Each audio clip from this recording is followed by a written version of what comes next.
Good morning. Thank you for joining me for another 5 good minutes with the Word. I'm Barry Bryson, and we're going to continue our study of the Suffering Servant passage. We're bringing this to a close by looking at the first 8 verses of chapter 56. Most commentators, most scholars will see the Suffering Servant passage as ending at the end of the last verses 12 and 13 of Isaiah 55. And as we said last time, it is a fitting end. And maybe 56 verses 1 through 8 are not part of the suffering servant passage proper, but the connective tissue which connects us with what happens at the end of 55, where we are returning to the present time of the reader and the history that is about to unfold, a history of their sin and the consequences of their sin. And so in 56 verses 1 through 8, we have the bringing in of peoples that we may not expect. He's already said multiple times, I'm going to bring in people from other nations. But now, and he's talked about the barren woman having children, but now he's talking about the eunuchs as well as the foreigners, people whose bodies have literally been abused and maimed.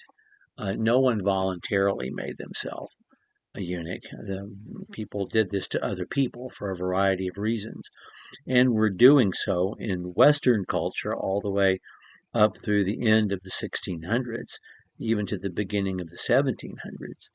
The greatest soloist to sing Handel's music was a castrati named Farinelli. I mean, we were doing this to each other until fairly recently in our history. And the law says specifically that such persons are not allowed in the inner in the inner sanctum. They're not allowed to enter the temple, and we shouldn't question then why the Ethiopian eunuch, who is a believer, who is at the highest levels of government in the old Nubian kingdom, and who has made his way to Jerusalem to worship when he's not really allowed in, that when he had a man who has the money, the resources to buy a scroll, which probably cost more than his chariot and his horses, to buy a scroll, that he would buy the Isaiah scroll, and that he would be reading in these chapters the suffering servant passage. If he was reading in 56 about the eunuchs being welcomed in, he would certainly scroll back to find out who is going to accomplish this. And so we should not be surprised when we find him reading Isaiah 53, when Philip comes up to him and says, do you understand what you're reading? And it should be no surprise to us how Philip could get into his chariot and from that very passage preach the gospel to him. And it should not surprise us that he would be eager as soon as he saw any amount of water to say, here's water, what hinders me from being baptized? It's touching, really, to think about this guy who has such faith and to realize that in Jesus he's not excluded anymore. But that's what we have in this passage. And that's why I think we can't finish talking about the suffering servant passage until we look at the first 8 verses of Isaiah 56.